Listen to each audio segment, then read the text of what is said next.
Our next speaker is John Marshall Lee. John, also listed in the RI website as having joined in 1939, but he actually didn't come along until a little bit later. He joined in December of 1965, I believe. And so John has been a member of the club for 43 years.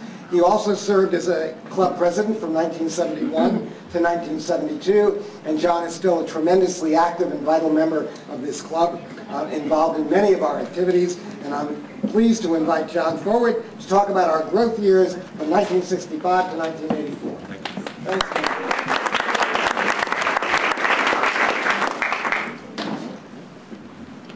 Okay. 1964.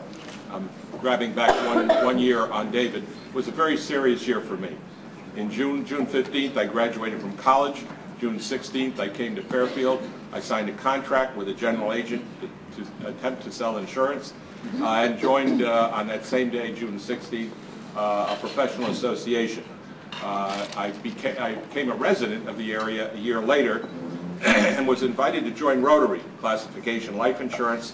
Now, 64 wasn't a serious year for Rotary because it was the year that Tim Russell was born. And you'll catch more of that later. This is slide 2. I want you to notice some great family associations here. Although I was admitted to Rotary at age 22 by President Ray Cochran, immediate past President Dave Huntington, whom you've heard, and also, I guess in the year or two preceding, my father-in-law, who came from New Haven area, but worked here and was a Rotarian. So Rotary is a family association. Dave Huntington's family connection, his uncle Andrew, who was a president and an early Paul Harris winner.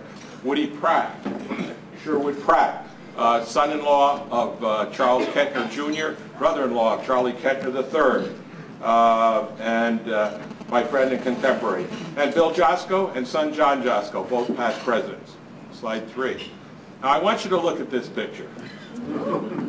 Okay? It's an old picture.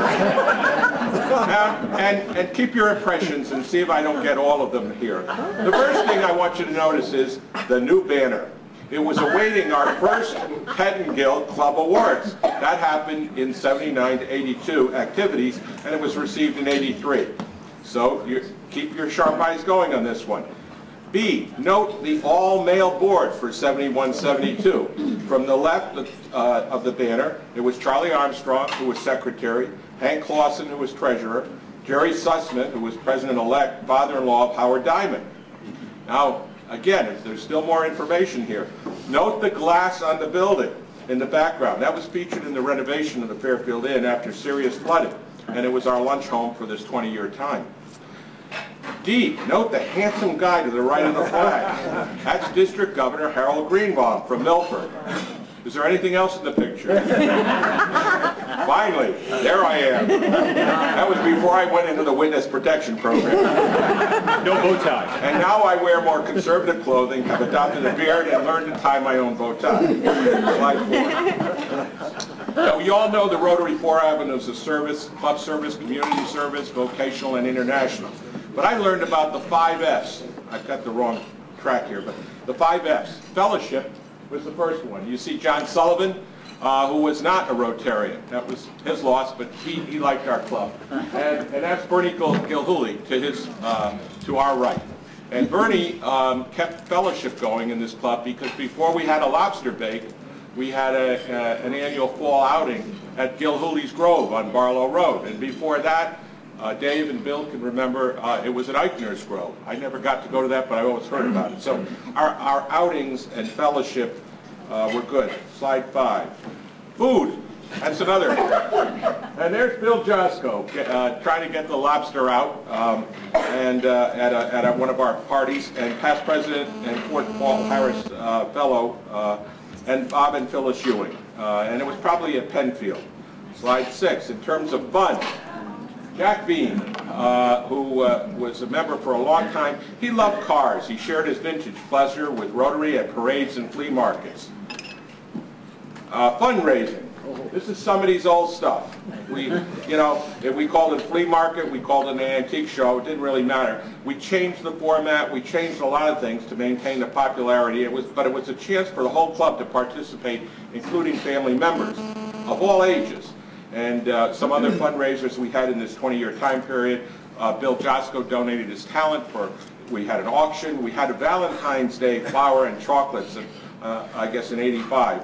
And we also had members who were vocationally inclined to teach a financial planning course at the Adult Ed in Fairfield, and continuing ed at Fairfield U, how to own and operate your own small business, and donated their stipends into our foundation. Slide 8. Okay. The gentleman who's standing speaking, that's at the Fairfield Inn, that's Marcel Corbat, who was district governor. And he had a message to this club: start your own foundation. Now, I don't know the political dynamics of it, but it grew under Dave Huntington's term. In May 3rd, 1965, we started our local foundation. And over the next 5 years, the boards of the club contributed up $20,000. Funds were placed in our Rotary Foundation. That's Norm Parcells in the foreground, and Phil Reinhardt, so two attorneys sitting at the head table there. All right, slide 9. We came up to 1971, the year I was president, and the board decided that we could do both endowments and have active projects. The Connecticut Audubon Ecology Mobile was a breakthrough. It was a multi-year and multi-club project. Jerry Sussman, who's followed me as president, had his board put money into it, and we had the Bridgeport and Newtown clubs also contribute to it because the van went to school systems all through the area. And we visited 25 clubs with Jean Junkin, who's the tallest person you can see there. She had a boa constrictor, and she was a commanding presence. You just paid attention. Slide 10. Yes.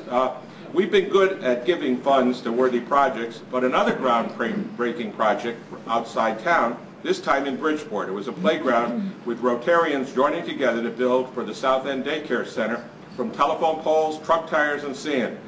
Other hands-on things we sponsored in this time period were Special Olympics and annual clean sweep of the railroad station area.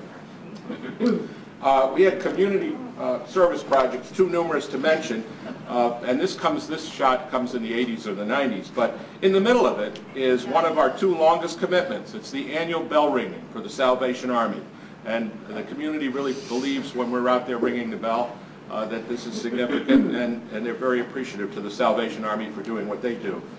Slide 12. We have given time, talent, treasure, and often sweated while serving. But we're also supported Red Cross blood drives. Slide 13. This picture probably precedes this time period, but where are you going to get a Rotary picture with 3 men wearing bow ties?